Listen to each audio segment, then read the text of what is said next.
All good morning everyone. ನೀನು rapist, ನೀನು ಕೊಲೆಗಡಕ, ನೀನು ಸುಮಾರು ಜನ ಹೆಣ್ಮಕ್ಳನ್ನು ಅಮಾನವೀಯವಾಗಿ ನಡೆಸ್ಕೊಂಡು ಕೊಲೆ ಮಾಡಿ ಭೂಮಿಯೊಳಗೆ ಊತಾಕಿದ್ಯಾ, ತಲೆ ಬುಡೆ ಸಿಗ್ತಾ ಇದೆ ಅಂತ ಹೇಳಿ ಒಂದು ತಾಯಿ ಎಲ್ಲ ಬಂದು ಅದ್ರ ಬಗ್ಗೆ ಅಳಲನ್ನು ಹೇಳ್ಕೊತಾರೆ, ಕಂಪ್ಲೇಂಟ್ಸ್ ಇರುತ್ತೆ. ಇದ್ರ ಬಗ್ಗೆ ಸುಮಾರು ಜನ ವಿಡಿಯೋಸನ್ನು ಮಾಡಿಬಿಟ್ಟು ಹಾಕ್ತಾರೆ. ಎಲ್ಲ ಸರಿ, SIT ಕೂಡ ರಚನೆ ಆಗತ್ತೆ ಈ ವಿಚಾರವಾಗಿ. ಎಲ್ಲಿ ಏನು ಎಲ್ರಿಗೂ ಗೊತ್ತಿರೋ ವಿಚಾರ. ಆದರೆ ಅತೀ ಬುದ್ಧಿವಂತ ಆದವರೊಬ್ಬರು ನಾನು ಸಭ್ಯ, ನೋಟಿಸ್ ತಗೊಳ್ಳಿ ಅಂತೇಳಿ 339 ಜನಕ್ಕೆ ನೋಟಿಸ್ ಕೊಟ್ಟಿದ್ದಾರೆ, ನಾನು ಸಭ್ಯ ಅಂತ. ಸೊ ಇಲ್ಲಿ ನಾವು ಅರ್ಥ ಮಾಡ್ಕೋಬೇಕಾಗಿರೋ ವಿಚಾರ ಏನಪ್ಪ ಅಂತ ಹೇಳಿದ್ರೆ, SIT ಅವರು ಫಸ್ಟು ಈ ನೋಟಿಸ್ಗಳನ್ನು ಇಟ್ಕೊಂಡು ಈ ನೋಟಿಸ್ ಯಾಕೆ ಕಳಿಸಿದ್ರಿ ಅಂತ ಹೇಳ್ಬಿಟ್ಟು ತನಿಖೆ ಮಾಡಬೇಕು. So it is very easy ಅಂತ ಅನಿಸತ್ತೆ ನನಗೆ ಗೊತ್ತಿರೋವರೆಗೂ. ಯಾರಾದರೂ ಆಗಲಿ ಕುಂಬಳಕಾಯಿ ಕಳ್ಳ ಅಂದರೆ ಎಗಲು ಮುಟ್ಟು ನೋಡ್ಕೊಂಡ್ರು ಅಂದಂಗೆ ನೋಟಿಸ್ ಯಾಕಪ್ಪ ಕೊಟ್ಟರು? 1000 ಜನ 1000 ಮಾತಾಡಲಿ ರೀ, ಚಿಕ್ಕದನಿ ಅನ್ನಲಿ ದೊಡ್ಡದನಿ ಅನ್ನಲಿ ರೇಪಿಸ್ಟ್ ಅನ್ನಲಿ, ನಿಮಗೇನು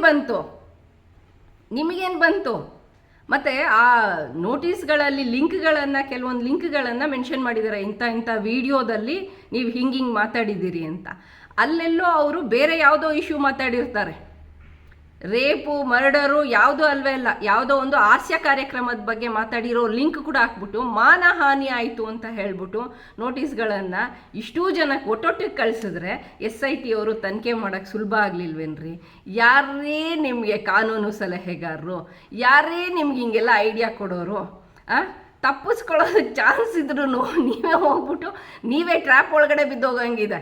SIT ಅವರೇ, ಈ ಕೂಡಲೇ ನೀವು ಈ 339 ನೋಟಿಸ್ಗಳನ್ನು ತಗೊಂಡು ಫಸ್ಟ್ ಅಲ್ಲಿಂದಲೇ ತನಿಖೆ ಶುರು ಮಾಡಿ.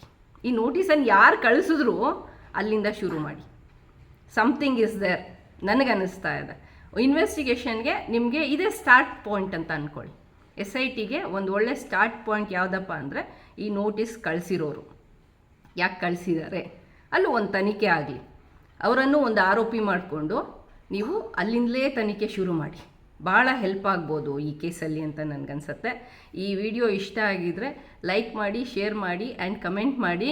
ಯಾರೆಲ್ಲ ವಿಡಿಯೋ ಮಾಡಿ ಈ ವಿಚಾರವಾಗಿ ಅವೇರ್ನೆಸ್ಸನ್ನು ಕ್ರಿಯೇಟ್ ಮಾಡಿದ್ದೀರಿ, ನಿಮಗೆಲ್ಲರಿಗೂ ಧನ್ಯವಾದಗಳು. ಜೊತೆಗೆ ನೀವು ಏನು ಎದುರ್ಕೋಬೇಕು ಅಂತಲೇ ಇಲ್ಲ, ಅದು ನಿಮಗೂ ಚೆನ್ನಾಗಿ ಗೊತ್ತು. ನೀವು ಎದುರ್ಕೊಳ್ಳೋರಾದರೆ ವಿಡಿಯೋನೇ ಮಾಡ್ತಾ ಇರಲಿಲ್ಲ.